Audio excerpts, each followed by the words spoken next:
de maio de 2026 e nós estamos aqui para ouvir o doutorando Israel, que vai nos começar conversando um pouco sobre a, a dita comida alemã, né, entre aspas, aqui no Rio Grande do Sul, no extremo sul do Brasil.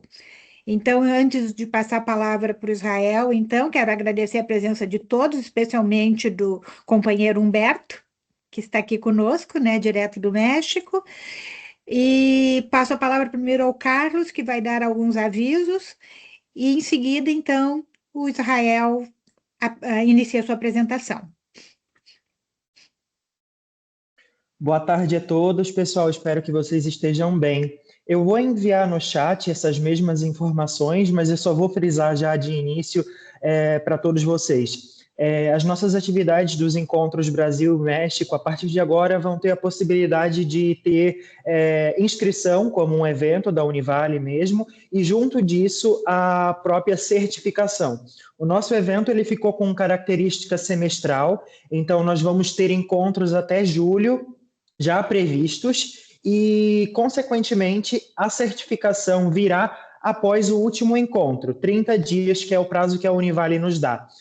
Além disso, sempre a cada encontro, nós vamos ter uma lista de confirmação para que vocês confirmem também a presença de vocês, e na mensagem que eu vou enviar para cada um de vocês, vai ter também o link de inscrição no evento. Daí lá vocês podem selecionar as atividades da qual vocês participaram, ou têm interesse em participar ainda, e garantir dessa forma também a certificação de vocês.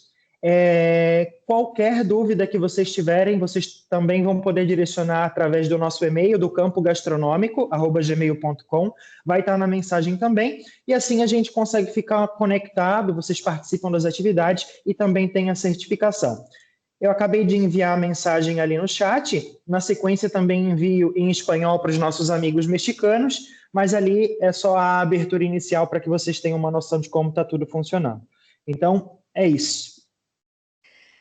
Bem, obrigada à produção, né? Obrigada ao Carlos.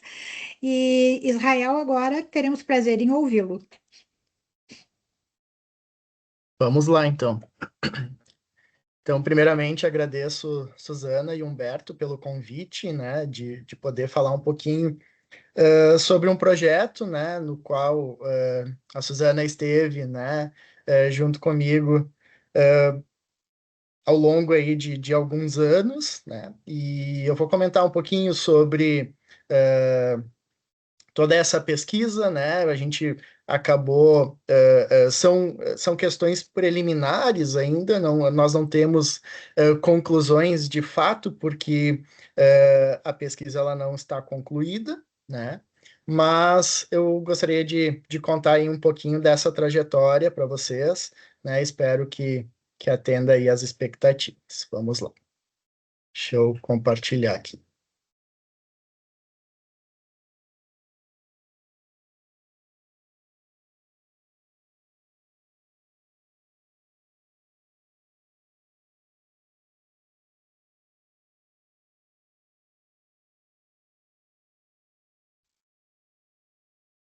Eu acho que agora vocês já estão vendo a minha tela.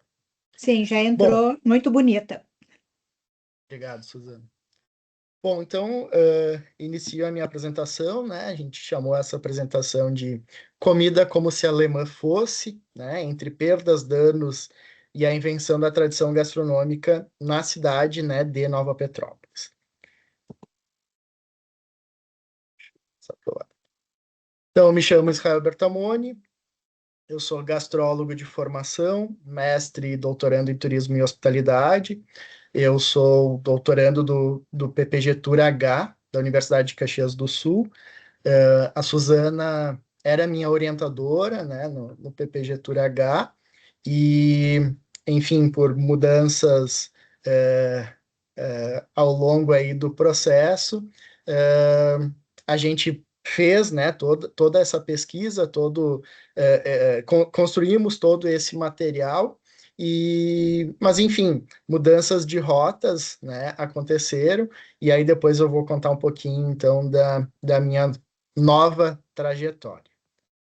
eu gosto de afirmar sempre que eu sou gastrólogo, né, para afirmar também a gastronomia, né, e o gastrônomo, gastrólogo como agente de produção científica também. Então, as nossas primeiras inquietações, assim, até a escolha dessa temática, ela se dá inicialmente logo após que eu finalizo o mestrado e, né, e ingressando no doutorado, eu trabalhei com um autor que foi muito importante na minha dissertação, que é o Dessertot, né, Michel Dessertot. E aí, no livro A Invenção do Cotidiano, que é um livro que eu acabei trabalhando muito na construção da dissertação, ele falava né, um pouco sobre cozinha como um local de esquecimento. E aí isso foi algo que me provocou, né, me despertou um olhar para esse termo, né, e eu gostaria de me aprofundar um pouco mais nessa temática. Acho que a gente inicia aí esta caminhada. E da mesma forma que a cozinha é um local de memória, né, o Dessertot fala que a cozinha é um local de esquecimento, porque na cozinha, né, que é esse espaço de trabalho cotidiano e privado, né, de repetições, saberes associados, culturas e códigos que nós vamos construindo, né, a partir de hábitos, preferências, necessidades, costumes do nosso local e das pessoas que estão no nosso entorno. Então, a partir do momento que a gente faz escolhas, né, e garante e mantém essas memórias, essas escolhas também podem estar num local, né, num lugar de esquecimento, né, ou apagamentos, né, que é um termo que também nós usamos no final ali da dissertação e princípio desse trabalho. Tá? Um outro ponto né, visto que eu gostaria de trabalhar com essa temática, lá na dissertação, por estar dentro de um programa de turismo e hospitalidade, na dissertação eu optei por trabalhar com a hospitalidade de fato, né, e eu conversei com a Suzana, eu quero trabalhar com turismo agora, né, ir para uma outra linha, para estudar autores, enfim, que estivessem relacionados com o turismo. Então, acabei relacionando esses apagamentos, né, e os impactos desses apagamentos numa questão de turismo. A cidade de Nova Petrópolis, ela aparece também nessa situação. Estávamos ali próximo do bicentenário da imigração germânica no estado, então isso também foi uma condicionante na escolha, né, que achava que era uma temática que iria ia trazer resultados interessantes, então a gente acabou indo para a germanidade. E aí até eu lembro que eu Israel, conversei. Israel, contextualiza um pouquinho Nova Petrópolis, temos público de vários pontos. Perfeito. Na próxima, logo em seguida, eu vou ter Tá, um recorte espacial, acho que vai ficar mais claro, assim. desculpa. Só para eu contar para eles o porquê que eu fui estudar germânicos, né? Eu moro na cidade de Caxias do Sul, na Serra Gaúcha, né? Que fica ali em torno de 40, 50 quilômetros da cidade de Nova Petrópolis. A cidade de Caxias do Sul ela é formada pela imigração italiana, né? A cidade de Nova Petrópolis ela tem a sua formação, a sua base, né, pela colonização germânica. Então, isso também fez com que eu tivesse um olhar, né? Eu acho que eu entendo, conheço muito sobre a gastronomia italiana dentro do meu contexto local, por que não estudar, né, a cozinha germânica? E isso ajudaria também no meu trabalho, né? Eu sou professor de gastronomia e por muito tempo eu estou estudando, né, a gastronomia do estado do Rio Grande do Sul. Então isso ajudaria nesse entendimento, né, sobre germanidades, enfim, como isso se dá no estado, ou, né, mais próximo de mim. Então, vou ir para o turismo, né, nessa tentativa de compreender como as experiências acontecem no entorno da mesa, né, e nós falamos muito em autenticidade e culturas no entorno da mesa, e por que não, né, estudar os apagamentos, visto que o turismo é um local, né, de vivências, né, e de vivências memoriáveis, desculpa. Então, só para finalizar essa primeira parte das inquietações iniciais, né, a gastronomia é um dos principais motivadores da viagem, né? E ela é uma ferramenta extremamente poderosa para nós experimentarmos de fato o local, né? E as suas representações culturais, enfim. E o que aproxima muito o viajante com o local, com certeza, né? É esse contato com a história e os costumes daquele espaço. Bom, então, resumindo tudo isso que eu falei, né, a cozinha, então, entre a memória cotidiana, né, e esse espetáculo turístico no entorno do comer, né, nesses ambientes, fez com que, fez com que a gente me motivasse, principalmente, a estudar essa temática, tá? Outra questão que fez, que começou a fazer sentido também é a inclusão dessas experiências, né, gastronômicas dentro dos roteiros, né? Como a alimentação influencia o local ou como o turismo do local pode influenciar, né, a partir, influenciar a alimentação desse espaço ou, né, propriamente está relacionado com as questões sociais e econômicas da cidade. Então, isso fortaleceu ainda mais a ideia, né, de estudar o turismo gastronômico pela questão da preservação das tradições, né, o incentivo ao consumo, né, dos produtos locais e a contribuição também em relação à sustentabilidade deste destino. Tá? Buenas. Tudo isso que eu estou falando vai de encontro um pouquinho do que a temática fez com que a gente chegasse na questão, né, e a partir da literatura, sobre as tradições inventadas, né?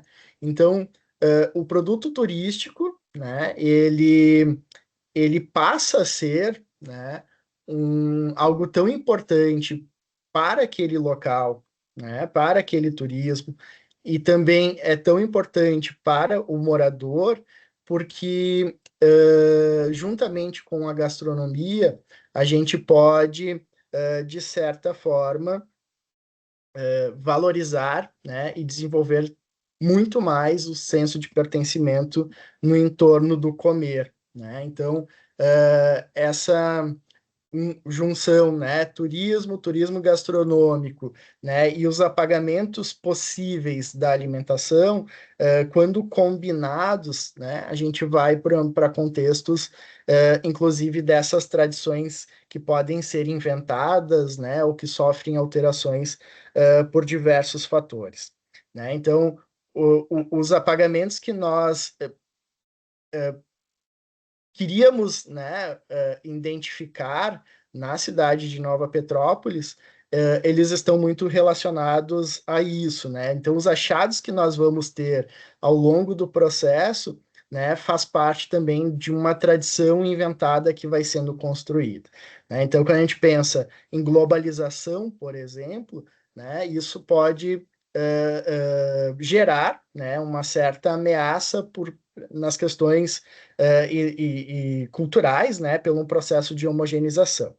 E aí, então, quando a gente estuda a tradição inventada, né, e as reações que a sociedade faz em relação a esses apagamentos, são processos, né, de reinvenções, né, ou adaptações a partir de um novo contexto. Tá? Então, eu faço toda essa introdução para depois direcionar para de fato a pesquisa. Tá? E finalizando, né, isso, né, todo o processo de diferenciação que um local sofre, né, também, né, associado ao turismo, né, ele pode ser, de certa forma, muito prejudicial, né, às questões da identidade do próprio local, mas, de certa forma, e que eu vou tentar responder mais adiante, ele consegue, de certa forma, preservar, né, identidades a partir desse né, do processo de reafirmar o meu senso local de pertencimento. Então, é mais ou menos isso que me direciona para o trabalho. Bom, como a Suzana, né, eu acho que vale, e é super importante a localização desse espaço, né? Nova Petrópolis está situada, né, na Serra Gaúcha. Não estou conseguindo. Deixa eu voltar aqui. Está situada na Serra Gaúcha, num ambiente onde ela está, quando ela inicia seu processo de formação da cidade, num ambiente um pouco restrito, né, com uma altitude de 824 metros, né, no entorno desse espaço existe alguns vales, né, e a cidade, então, passa a se formar ali por volta, né, um pouco antes de 1858. Principalmente, né, pela colonização germânica, né, e se nós formos pensarmos na formação das cidades próximas a Nova Petrópolis, né, quando vamos mais ao sul do estado, né, descendo um pouco a serra, a gente vai ter a forte presença, né, dos germânicos, e ao norte da cidade, né, a gente já vai ter a presença, então, dos imigrantes italianos, né, que estão muito próximos também ali da cidade de Nova Petrópolis, tá? Então, esse contexto geográfico, né, e a dinâmica das outras colonizações no entorno da cidade também podem gerar fatores, né, hoje, pela nossa análise, que vão influenciar na alimentação desse espaço. Bom, Nova Petrópolis, né, atualmente ela possui 291 quilômetros quadrados, né, sendo 30 quilômetros quadrados de área urbana, né, e o restante de área rural, né, uma população estimada aí de 20 mil habitantes. Então, ela tem 10% da sua área total, né, área urbana, e 80%, então, de área rural. Uma característica bem importante da cidade é que, na sua formação, ela tem uma rua, né, uma avenida, sua avenida principal, que ela liga outras cidades, né? Então, Nova Petrópolis, essa avenida cruza essa cidade, e por muito tempo, né, ela é associada como uma cidade de passagem, né?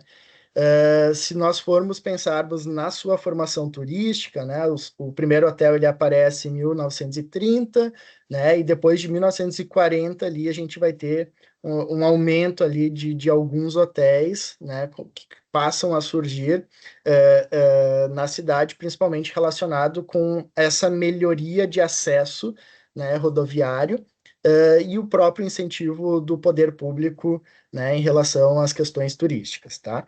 Na década de 70, né, a rede hoteleira contava só com 3 pequenos hotéis na cidade. Então, muito relacionado com essa ideia, né, de uma cidade de passagem, né?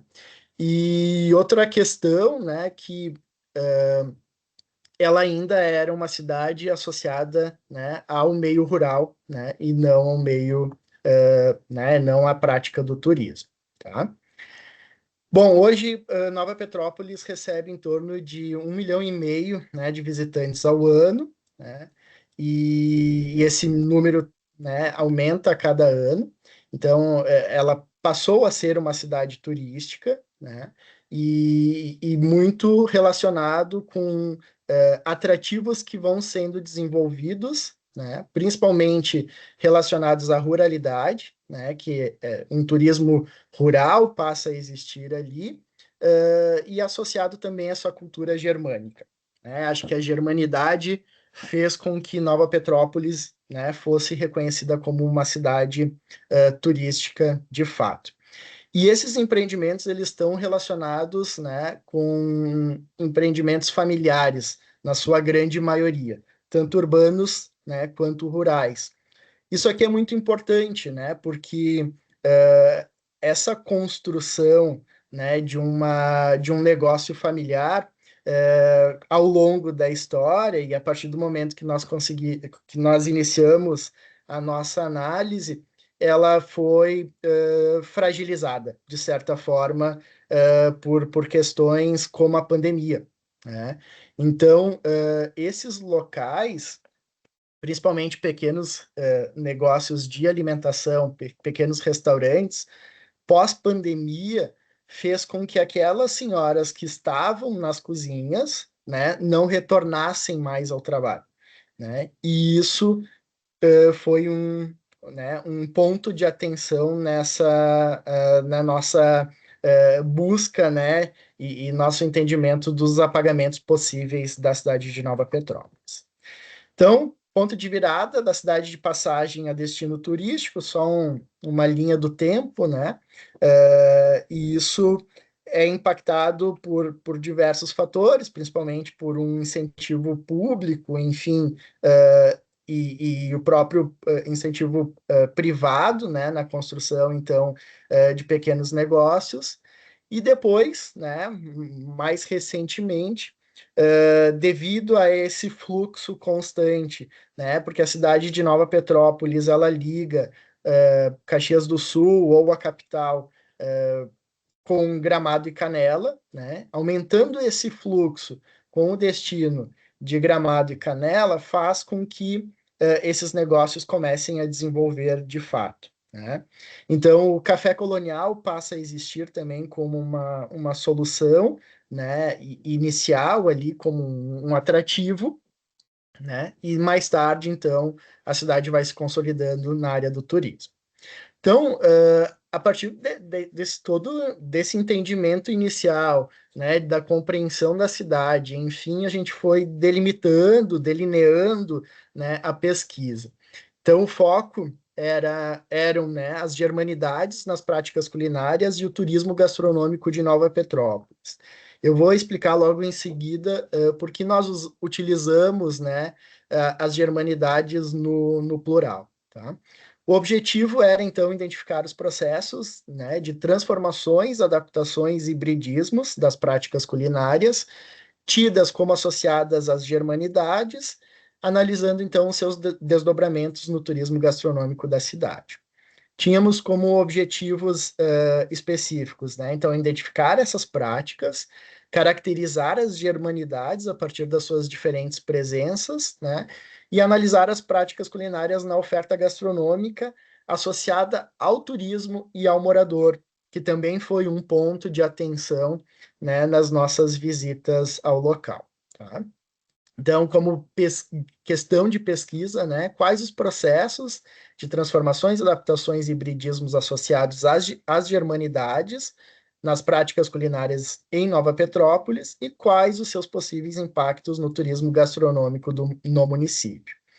E isso foi justificado, né, por diversas questões, assim, né, por haver pouca produção teórica relacionado com esses locais de lembranças, né, e apagamentos. Então, é algo que nós queríamos aprofundar a partir dessa análise, né, e depois relevância social, né, afirmação e reconhecimento da cidade, dos pratos para a cidade de Nova Petrópolis, relevância histórica, econômica e ambiental, tá? Que isso tudo pode gerar a partir, né, do contexto da gastronomia de fato, tá?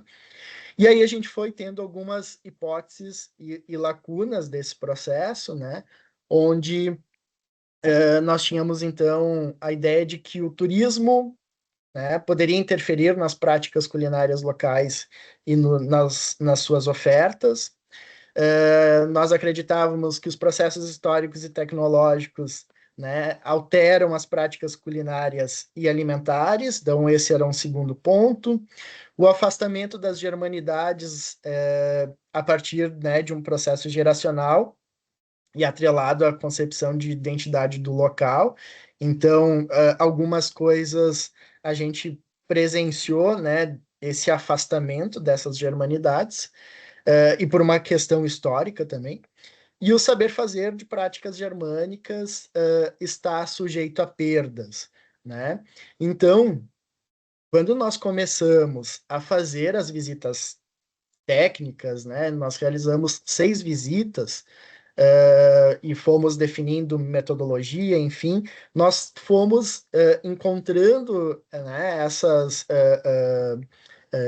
essas hipóteses e lacunas para direcionar, né, a forma como nós iríamos seguir com a metodologia, né? Então, a princípio nós queríamos trabalhar com história oral, né, e entrevistas, e capturar essas falas, principalmente dos mais idosos, né, dos moradores mais idosos e das diversas regiões da cidade, né? Isso que é bem importante a ser falado.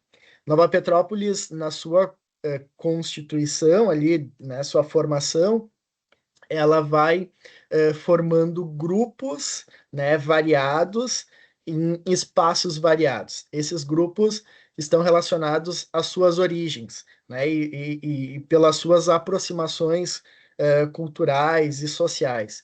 Então, quando a gente fala de germanidades, né, está associado a esses diversos grupos que nós fomos identificando, né? E que logo em seguida eu vou explicar um pouco mais, tá? Além disso, uma pesquisa documental, análise observacional, né? Essas 6 visitas, né? Esses 6 momentos na cidade, a gente já conseguiu perceber diversas questões, né? E tínhamos a ideia também, né, de fazer um mapeamento, né, a partir da geolocalização, compreender um pouco mais sobre a produção agropecuária e o turismo de fato, né? Como esses 2 elementos, né, esses 2 últimos elementos, também poderiam influenciar de fato a construção das práticas alimentares e culinárias de Nova Petrópolis. Então, Israel, por uma questão. Oi, Israel, só Suzana. uma sugestão. Já apareceu pela segunda vez o labirinto.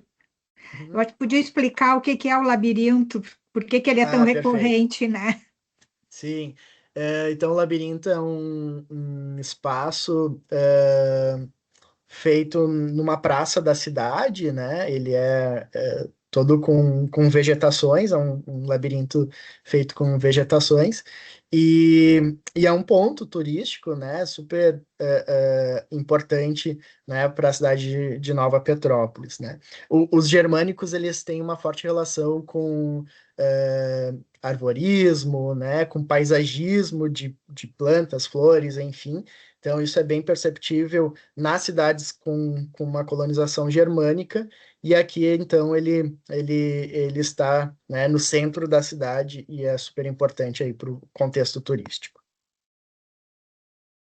Bom, na relação quanto à história, né, da formação de Nova Petrópolis, né, e aí eu coloco aqui como mito da homogeneidade, é pela questão, e aí isso vai responder a questão das germanidades que tanto nós falamos, né, e que a gente instituiu como uma linguagem para o trabalho, é porque Nova Petrópolis, ou melhor, né, os imigrantes germânicos, né, quando entraram no Brasil, né, por uma questão de documentação e pelo fato, né, de não ter acontecido, né, a unificação na Alemanha, todos que entravam, né, no Brasil, eles eram então designados como alemães, né? Então a gente tinha grupos variados de diversas regiões. Aqui eu cito 4, né? Os pomeranos,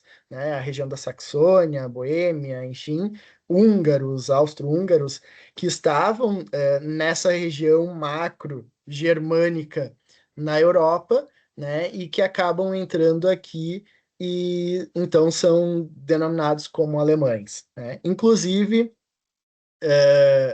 holandeses, irlandeses, né, outros grupos que acabam entrando, né, no Brasil e que passam a ser considerados alemães nesse momento. Então, esse foi um ponto de atenção, né, porque aquela formação da cidade, onde as linhas, né, a cidade de Nova Petrópolis, principalmente a sua área rural, ela é formada por linhas distintas, né, que são áreas de grupos, né, de pequenas comunidades, elas eram formadas principalmente por grupos né, por habitantes ou colonizadores da mesma região, né, por uma aproximação com culturas, né, a própria religião, né, entraram diversas religiões juntamente com esses grupos, então facilitaria, né, a relação social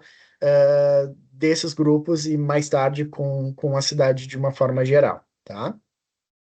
A questão do isolamento geográfico, né, por ser uma área de serra e no entorno ter alguns vales, né, fez também com que esses grupos ficassem mais homogêneos, né? Então, a cultura germânica, ela foi se unificando, até por uma questão de aceitação, aprovação social que existia naquele momento.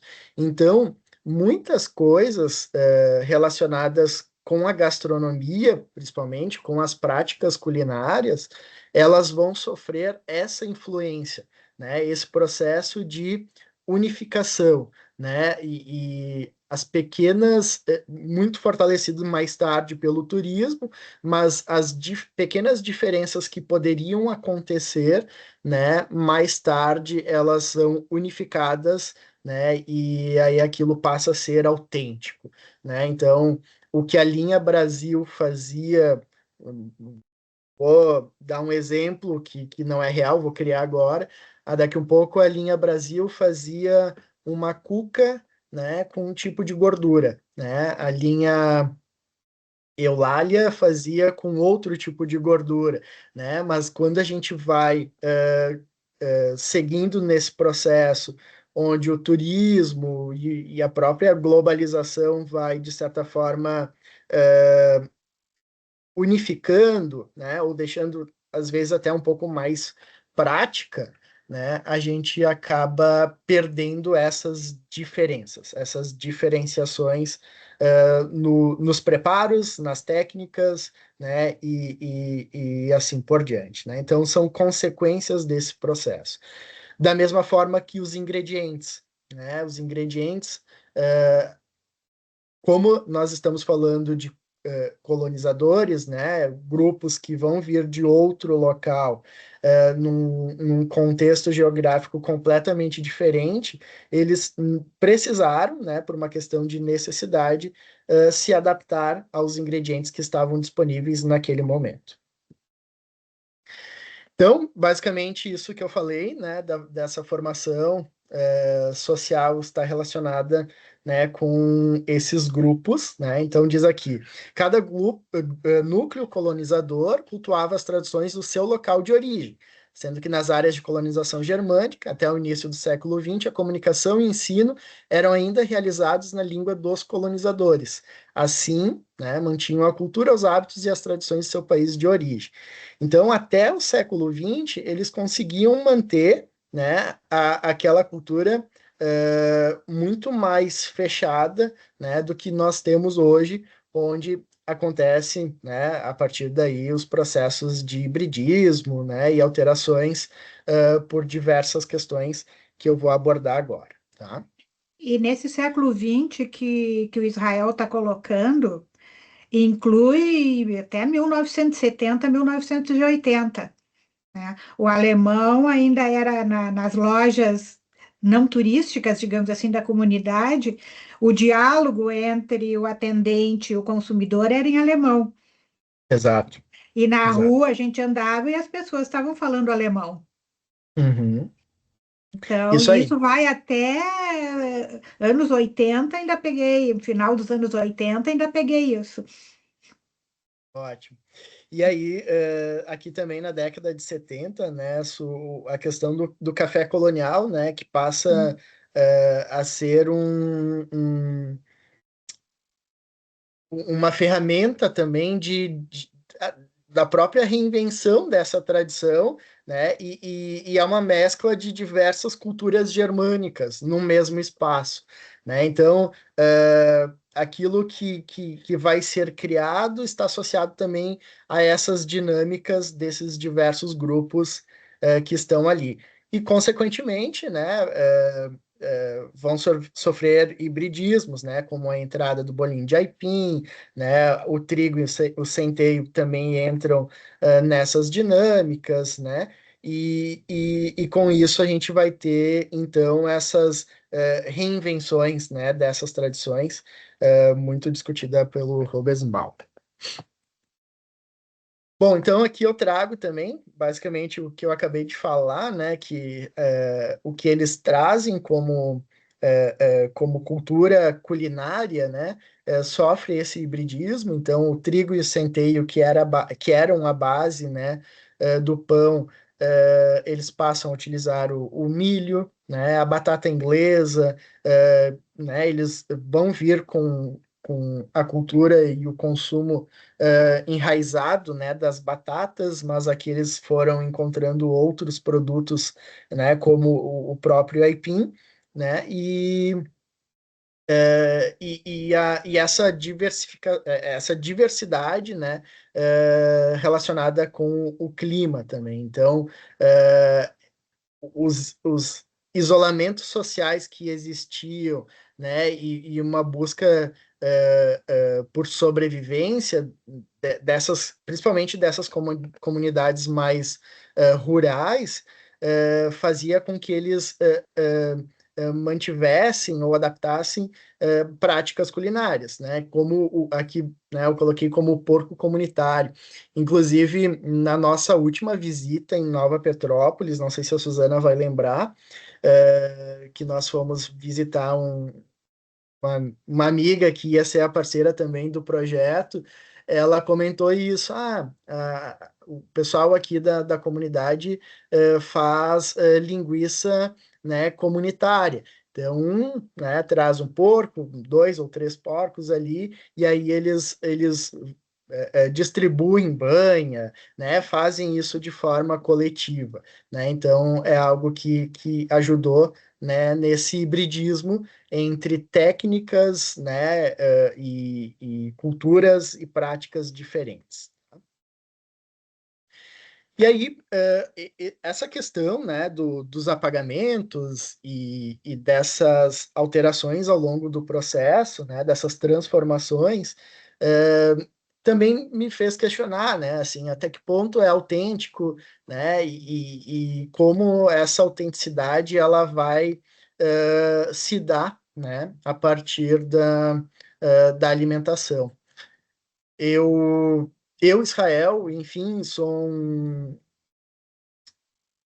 eu acho que eu tenho, eu mesmo me provoco isso, assim. Eu acho que as questões tradicionais da gastronomia, né, questões muito relacionadas com, principalmente com as nossas origens, elas devem ser preservadas, mantidas, né, e nós devemos fortalecer isso. Mas, ao mesmo tempo, até pela questão do meu trabalho, a inovação ela é fundamental, né, em algumas situações e algumas dinâmicas, até porque eu estou dentro de um curso de gastronomia, né, de dois cursos de gastronomia, que a inovação ela faz parte também do gastrônomo, né, do profissional atual e que vai entrar no mercado de trabalho. E aí isso me provocava, e acho que me provoca ainda, né, uma certa confusão, assim, até que ponto a gente traz tradição, até que ponto a inovação ela provoca apagamentos, né? E eu acho que a partir desse trabalho eu fui encontrando algumas respostas, né? E eu queria compartilhar com vocês. A questão, né, quando a gente fala sobre o turismo, né, e os impactos aí propriamente do turismo, do turismo na cidade de Nova Petrópolis, e por percepções do próprio campo, a gente começou a identificar que existiam diferenciações, por exemplo, na base alimentar, né, e que a Suzana tem ótimos artigos que fala sobre isso também, né? Na base alimentar do morador versus o turista, né? E aí no campo a gente foi percebendo que toda a germanidade mais tradicional, né? Aquela germanidade, falando em gastronomia, né? Mais tradicional, né? Que não sofreu tantas alterações por diversos fatores, elas estavam associadas na área periférica da cidade, né? Mais afastadas da rua principal, né? Dessa avenida, que liga, então, a cidade de Gramado e Canela. E quando a gente observa tudo que vai, né, no entorno dessa avenida, nas margens dessa avenida, que seria o local de passagem ou, né, de vivência do turista com Nova Petrópolis, a gente encontra adaptações, né? Nós vamos encontrar reinvenções, padronizações, né? Então, o turismo ele tem, né, em alguns momentos esse olhar de preservação, né? Mas ao mesmo tempo ele tem e ele pode provocar, né, esse diferencial, né? E alguns autores falam, né, da padronização a partir do turismo, né, onde pratos e restaurantes passam a servir aquilo que agrada a todos e com mais facilidade.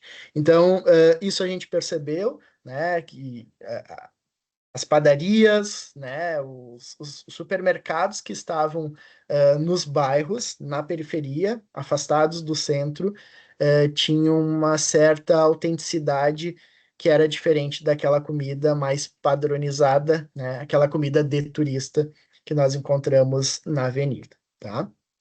Então, o ponto-chave, né, era comparar também essas práticas culinárias na oferta gastronômica, né, com a realidade e memória da população local. Então, hipóteses, né, eu já estou me direcionando um pouco para o fim, né, e o que nós encontramos ali o que custaria essa autenticidade, né, o que isso provocaria, ou o que já provocou de alterações nas práticas culinárias, né, estão relacionados principalmente com esses 4 pontos, né, a interferência turística, né, o impacto tecnológico, né, nós escutamos de alguns proprietários, né, locais, de que, né, vou dar um exemplo, uma linguiça que antigamente era embutida, né, numa tripa, né, do próprio animal, agora está sendo embutida, né, num invólucro, né, esqueci o nome, enfim, mas artificial, né?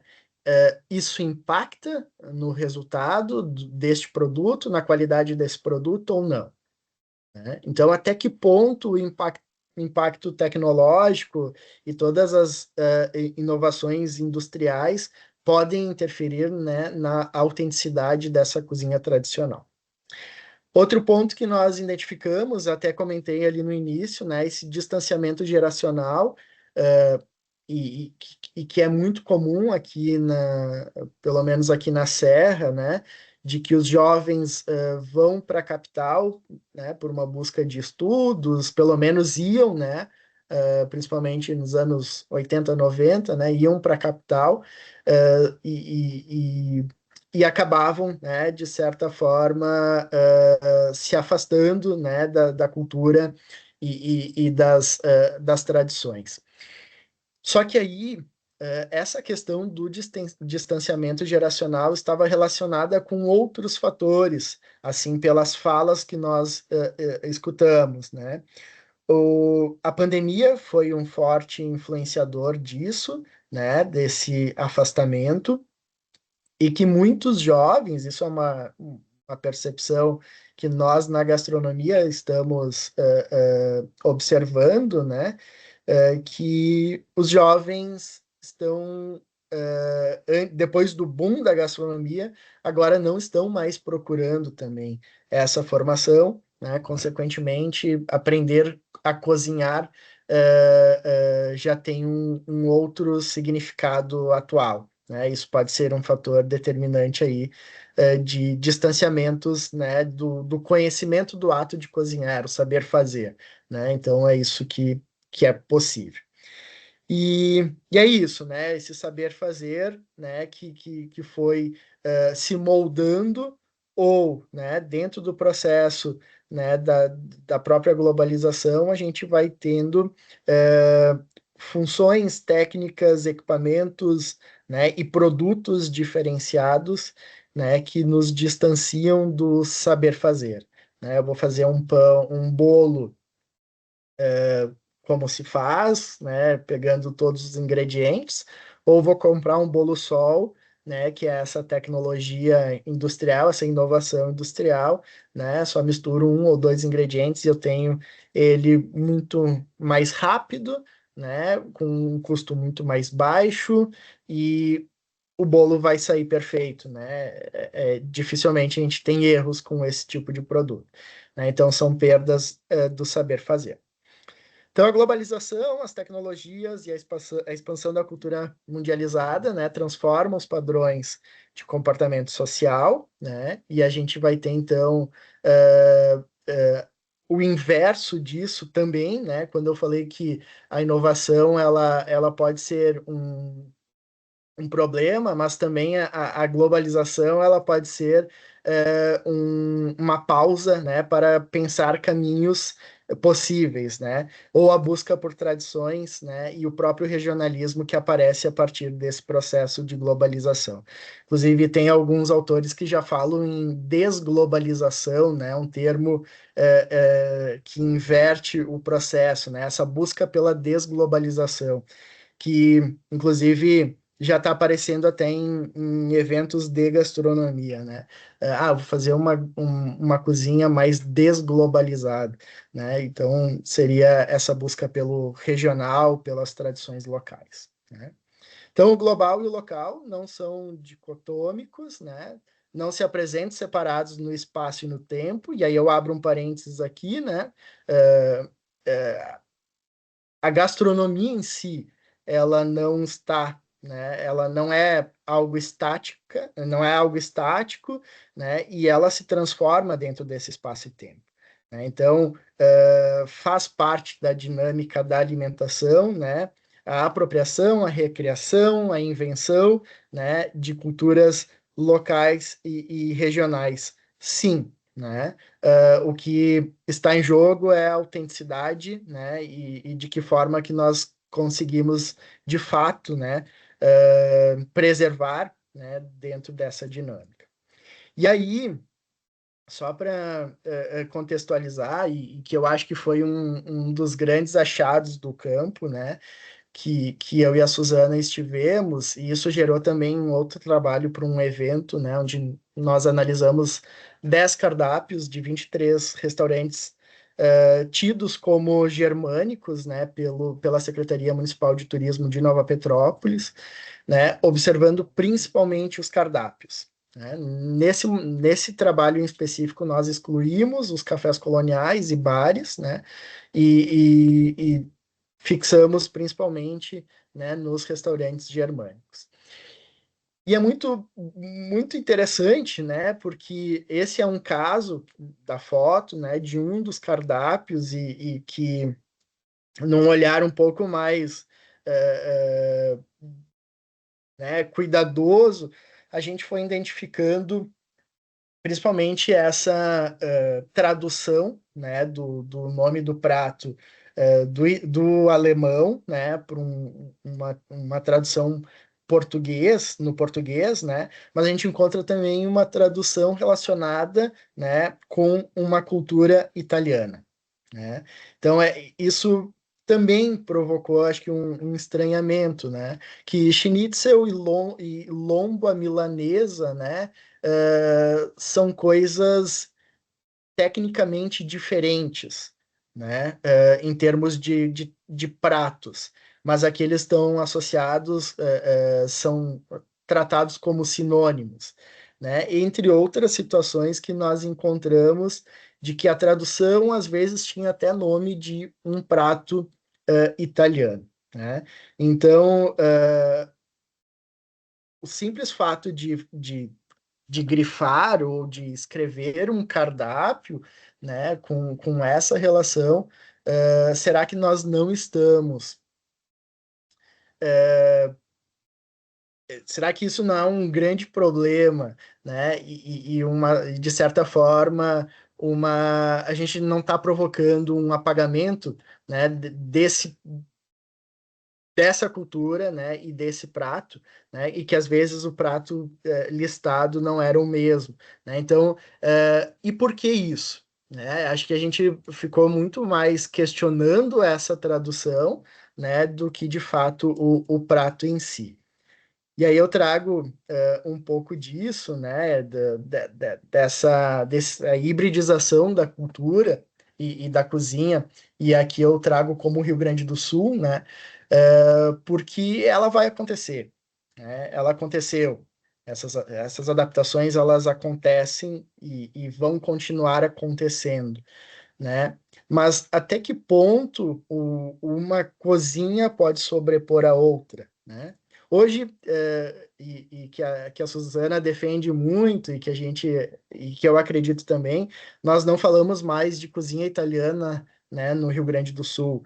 Nós não falamos mais de cozinha alemã ou germânica no Rio Grande do Sul, né? Nós estamos falando de uma cozinha ítalo-colonial, né? Uma cozinha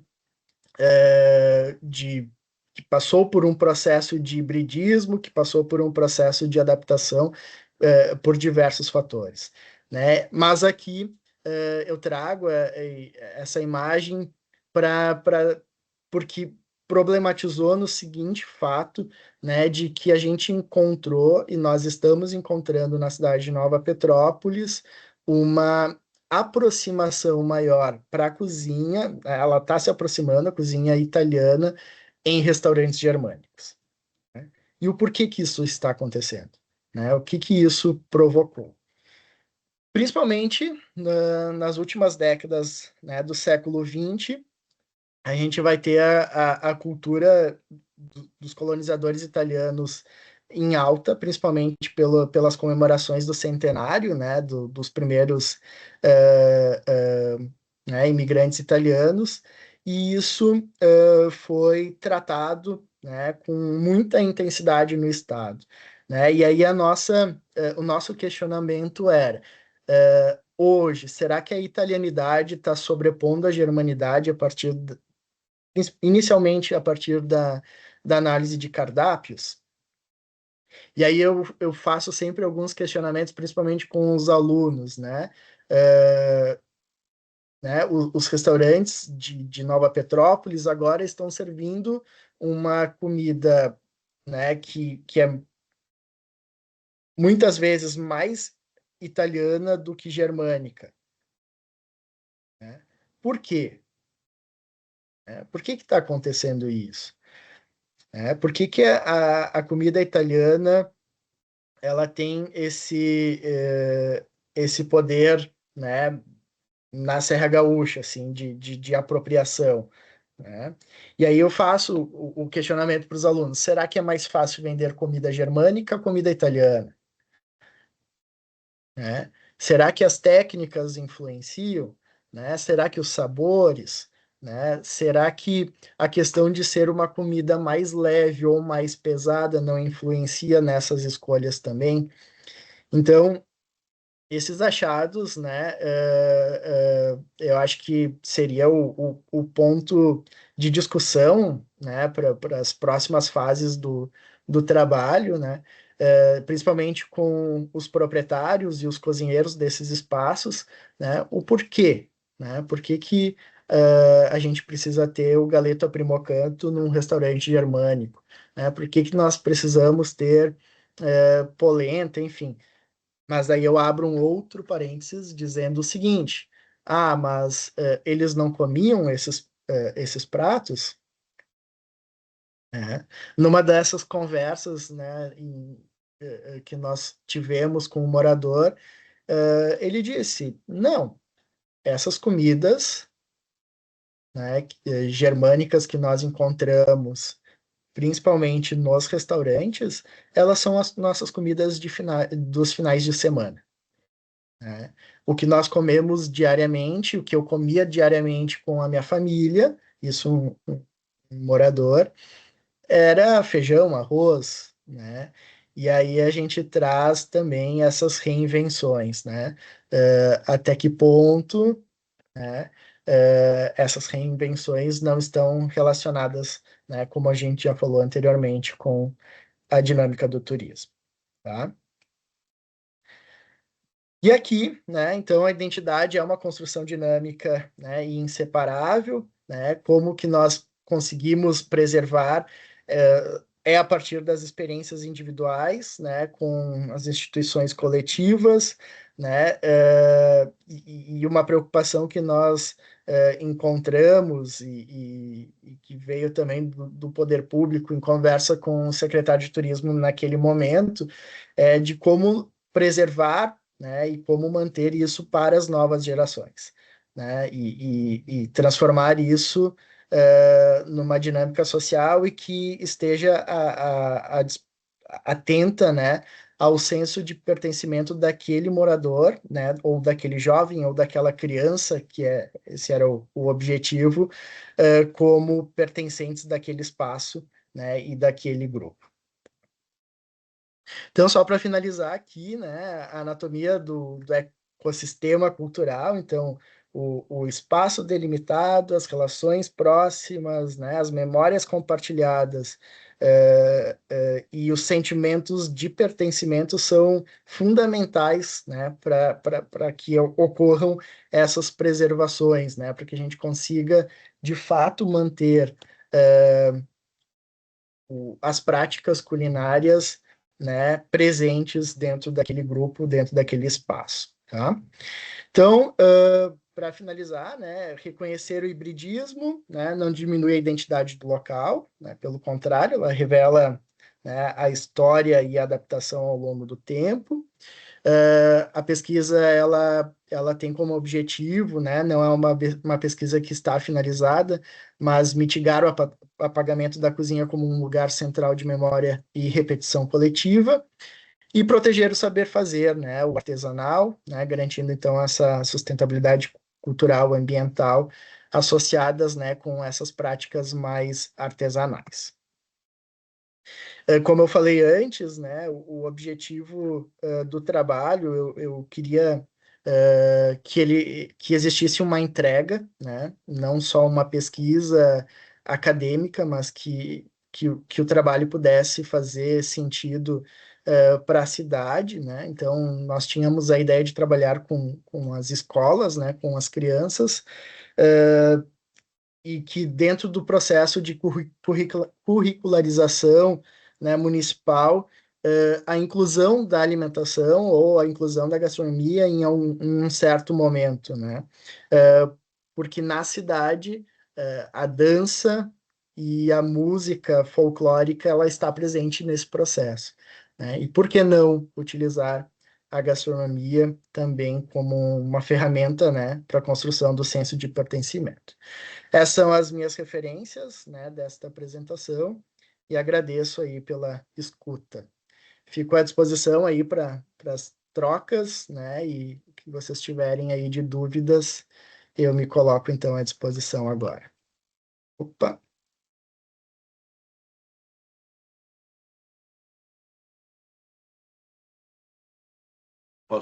Posso perguntar já? Claro, fica à vontade. Israel, pela sua exposição, né, eu, não foi inevitável ficar pensando na questão dialética, né?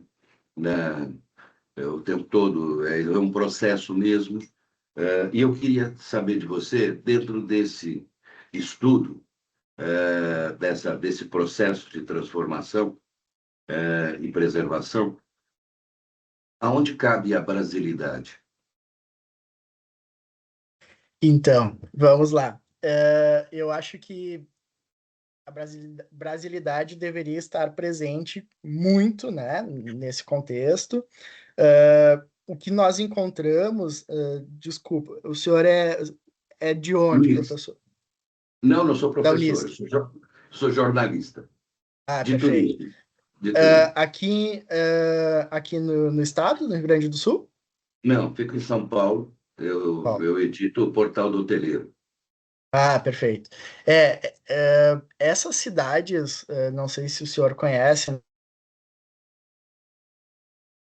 Opa, tem uma travada. Puxa, Ele já deve Acho que voltar. Israel, Travou, você está... ele Israel. travou. Eu vou avisar ele também no WhatsApp, por segurança.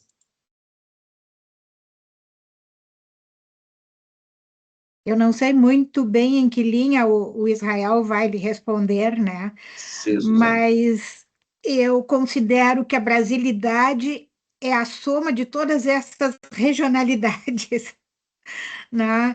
Não, como é que se come o feijão em diferentes geografias do país, como é que se come o milho, ou como é que se mistura milho e farinha, milho e feijão, e nesta soma nós vamos construindo aquilo que nós tratamos como brasilidade, né? Tá É um certo. país grande demais. Assim, né, Então, professor Humberto, como o México é muito grande também. Sim, sim, professora. Justamente eu estava pensando, refletindo acerca da mexicanidade. Eu mesmo. É a suma de muitas identidades. Nós temos 62 línguas originais, povos originais. Então, é muito complexo, mas que significa ser mexicano? Mas, pues, essa suma de identidades. A mexicanidade tem essa questão. E é muito interessante porque não poderia ter uma linha de nacionalismo puro e duro, mas de mistura, da misturança. É muito, muito interessante. E é muito similar. México também é um país muito grande, como o Brasil, e multicultural também. uma Então, meu, característica legal. talvez comum da latinidade, né? Dos países de origem latina. Sim. Israel, está nos ouvindo? Sim, agora sim. Estão me Ah, ouvindo que bem? bom. Sim, estamos te ouvindo, não Sim. estamos te vendo. Tá, não é. Mas Humberto e eu estávamos conversando que uma brasilidade ou mexicanidade é a soma de muitos Méxicos e de muitos Brasis, tá? Não teríamos uma brasilidade desassociada dessas questões, né? Dos Exato. regionais, dos diferentes regionais.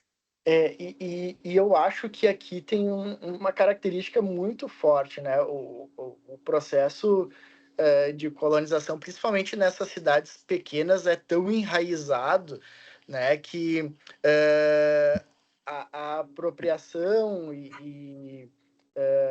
a diferenciação, às vezes, nem é tão interessante, tá? Eu acredito um pouco nisso, assim, que essa brasilidade, ela está associada em pequenos detalhes, tá? Que eu acho que ela acontece justamente em pequenas situações, na escolha de alguns ingredientes, né? Na adaptação de alguns preparos, né? Mas eu acho que ainda a germânica é um pouco mais fechada do que a italiana. Estou supondo, não sei o que a Suzana acha sobre isso. Assim. A germânica ela é um pouco mais fechada, acho que essa é a palavra. Eu acho que tem uma questão de custos também. Eu tenho uma amiga querida, ítalo-descendente, que ela diz que ninguém perdeu dinheiro misturando água e farinha. Então,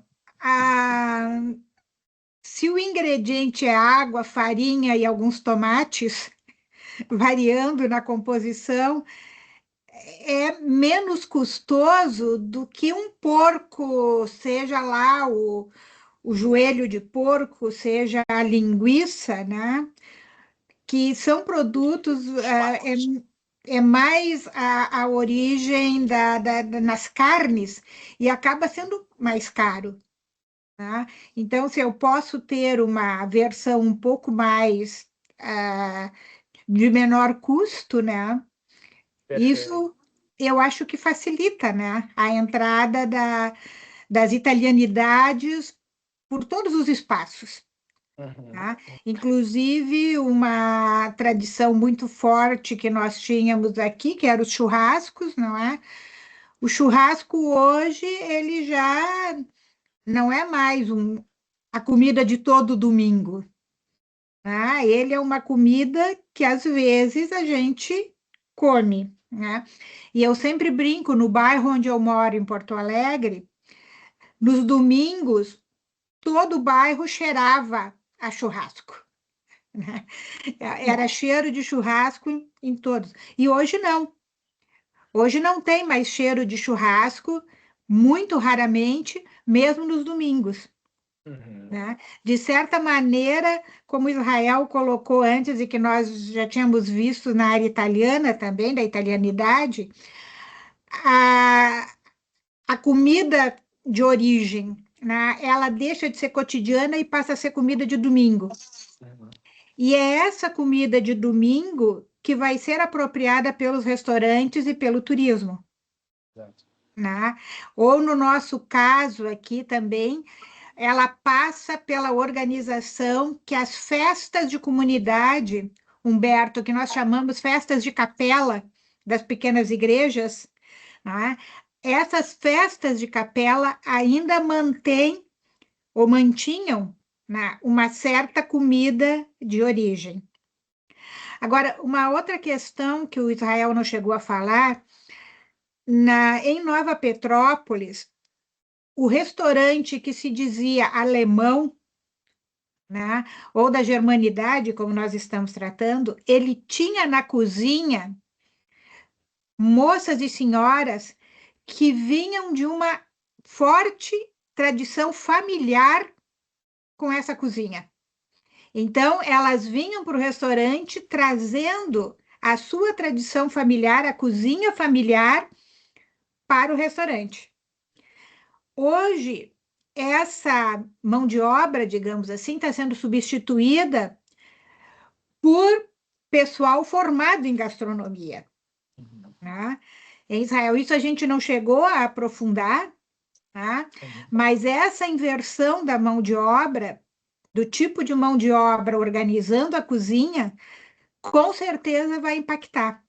Né? Vai impactar o tipo de, por óbvio, o tipo de preparo, ingredientes, etc. Né? Sim, muda a técnica, né? A técnica muda, né? O modo de fazer é diferente. Né? Então, o doméstico, por mais que não seja doméstico nesses espaços, mas tem uma relação ainda de uma cozinha doméstica. Né? E a partir do momento que tu passa por um processo de uma formação de uma mão de obra qualificada, né, ele deixa de ser doméstico para sofrer adaptações, padronizações, né, que é bem comum dentro dos cursos de gastronomia. Não que a outra não fosse qualificada. Isso Ela aí, era isso qualificada aí. numa outra matriz, né? Isso aí. Então... Belo trabalho, parabéns, viu? Obrigado. Oi, Israel. Eu tinha levantado a minha mão, eu tinha anotado várias perguntas, mas tu fosse respondendo algumas ao longo do caminho. Assim que tu começou a falar, eu já pensei, vou perguntar para ele de hibridização gastronômica. Daí tu vem e me diz que tem. E até na questão de que vocês estavam falando também a questão do custo, né? As receitas antigamente eram feitas talvez naquela história, um pouquinho aqui, um pouquinho aquilo, daquele jeito. Aí a gente pode até entrar na seara do gestual, do cozinhar, mas a gente também tem a questão de padronização pensando em custo.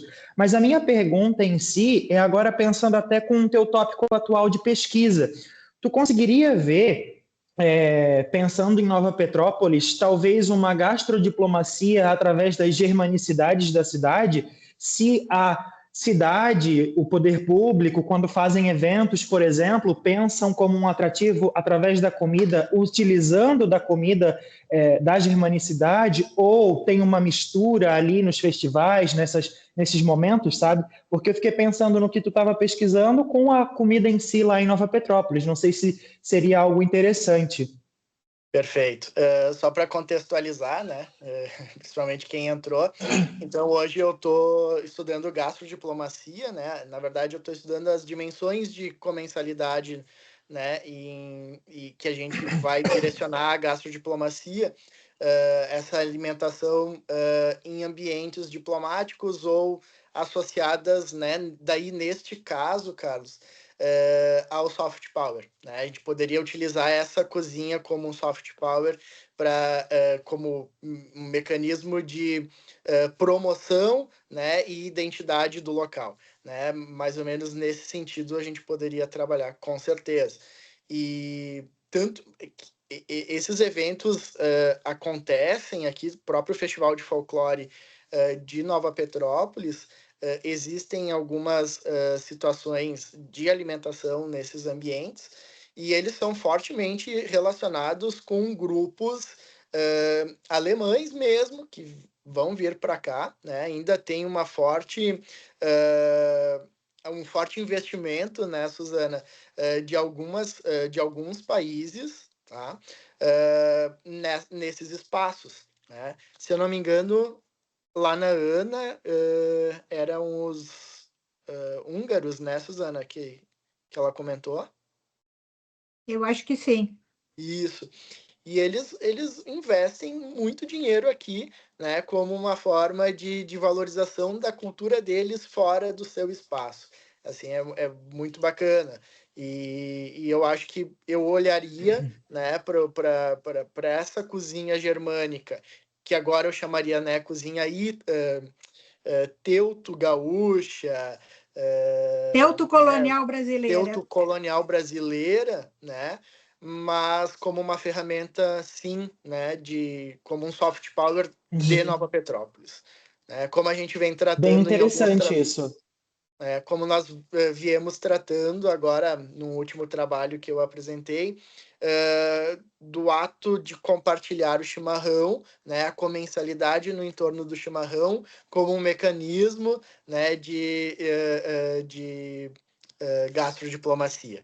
Né? Por que o chimarrão não pode ser essa ferramenta, né, de relações onde a gente tem no passar, né, de uma roda de chimarrão, aprovações, aceitações e até mesmo afastamento, né? Se a gente quiser, a gente pode, no entorno do tomar o chimarrão, né? Do consumir. Sim, sim. A Alexandra tinha levantado a mão, não sei se mantém. Eu também vi ela levantando a mão. Eu acho que ao longo da explicação, o Israel já foi esclarecendo que poderia ser uma pergunta que fosse direcionada a esse trabalho bárbaro e sabe, para mim já é quase uma tese, né, que ele está apresentando ali, do cuidado, do apuro, assim, inclusive estético, que o Israel tem muito. Mas a pergunta seria, Israel, eu sei que tu tocou nisso, mas para, digamos, esmiuçar mais um pouco, é a viabilidade econômica mesmo dessa oferta, como a Suzana, né, comentou. A italiana parece, né, via de regra, que é mais fácil, menos custosa. Eu já diria que ela é mais alegórica. Então, o turista ele bota na cabeça que essa representação da italiana para ele é mais fácil do que da alemã, assim, falando do lado turista, mas você como cozinheiro, um restaurante que tivesse uma proposta realmente de revitalização de algumas receitas germânicas mais próximas, mesmo que fosse da colonização, você acha que ele teria viabilidade financeira, Eu acho que contando sim. tudo?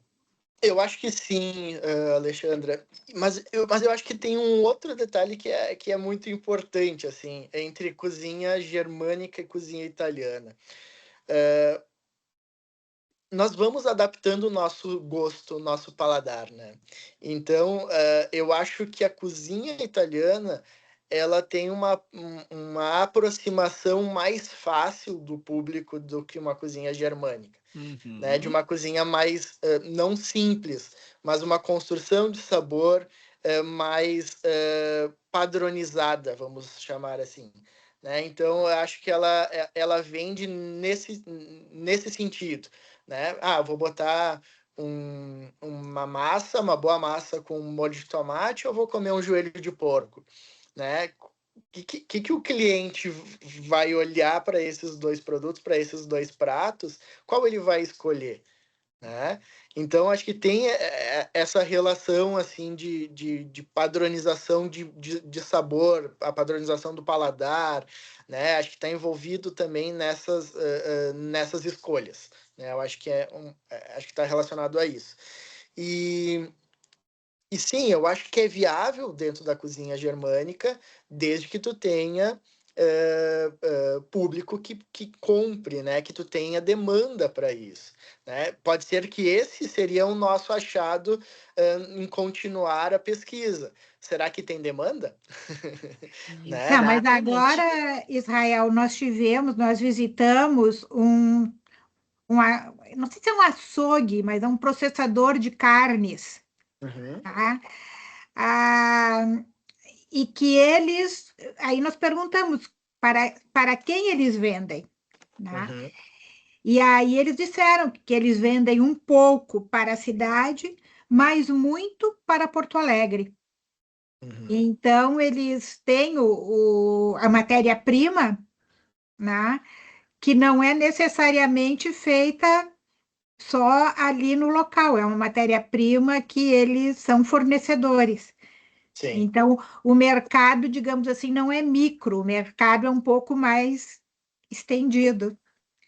Humberto, eu queria fazer uma pergunta: se há no México essa presença de migrantes alemães também. Sim, temos migrantes alemãos no norte do México, lá no norte de México.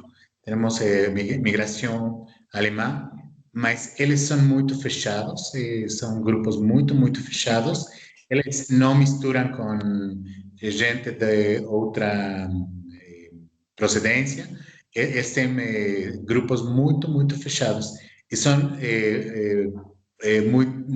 gente con muchas habilidades comerciales, muy trabajadoras, personas de mucho trabajo, de muito engenho. Eles fazem muita coisa interessante.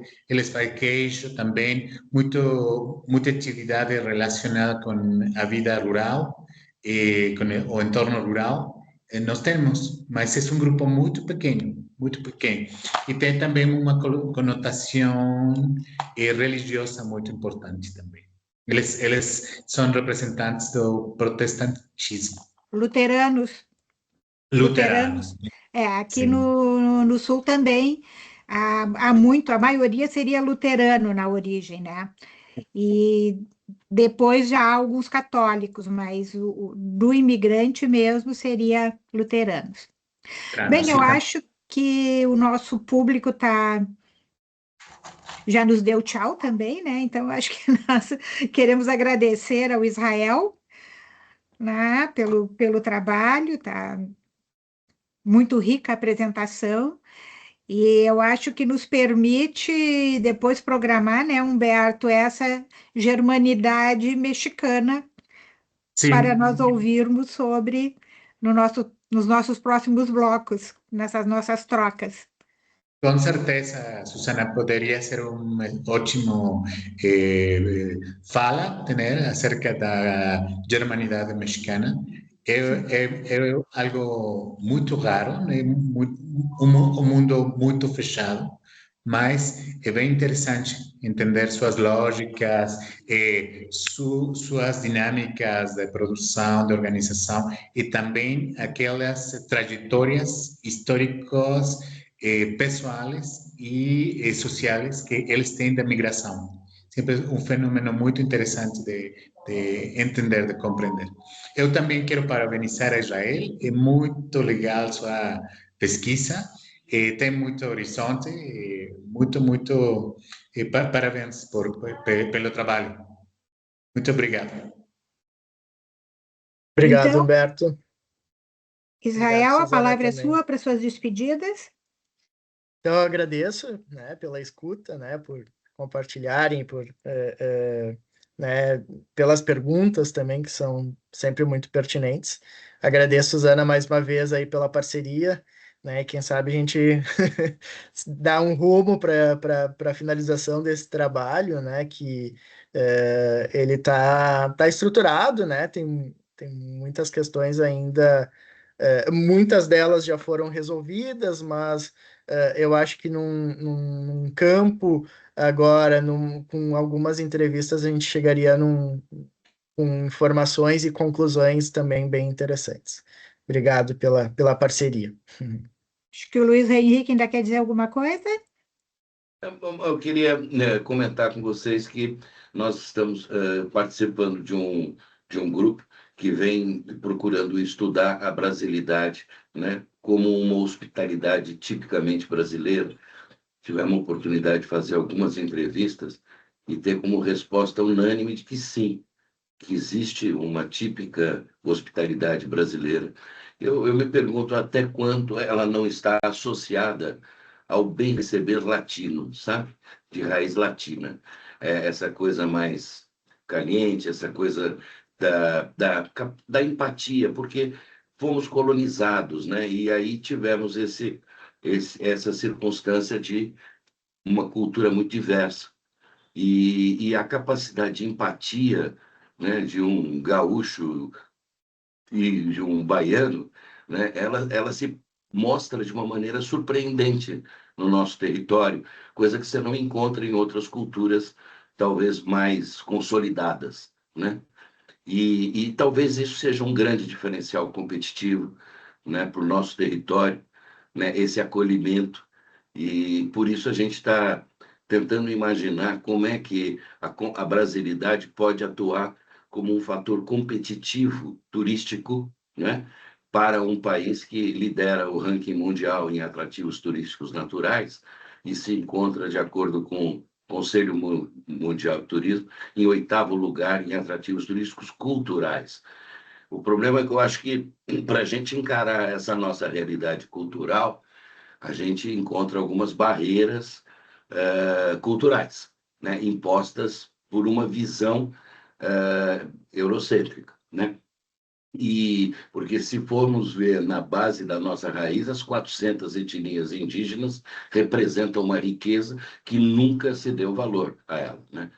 E essa mistura toda, esse acolhimento, eu costumo dizer assim, aqui o judeu casa com o palestino, né? O japonês casa com a mulata. E essa qualidade me parece hoje essencial no contexto global, né? E essa que você dizia da desglobalização, né? Ou da retribalização, digamos assim, né? Algo nesse sentido, né? Essa capacidade de empatia, de acolhimento, de convivência com a diferença, né? Eu acho que é um produto de exportação que a gente deveria trabalhar unificadamente, com todas as etnias, de todas as matizes aí. Mas é um Obrigada, Luiz trabalho... Henrique. Infelizmente, o nosso tempo está esgotado, né? Temos Claro, que claro. ficar dentro, mas o material ficará disponível. Então, eu agradeço a todos, né? Agradeço a parceria com o Berto, o backstage do Carlos e ao nosso palestrante, então, de hoje, o Israel. Muito obrigada e até o próximo. Até a próxima. Tchau. Gracias. Tchau. Abrazo Tchau. en México a todos. Chao, chao. Até mais.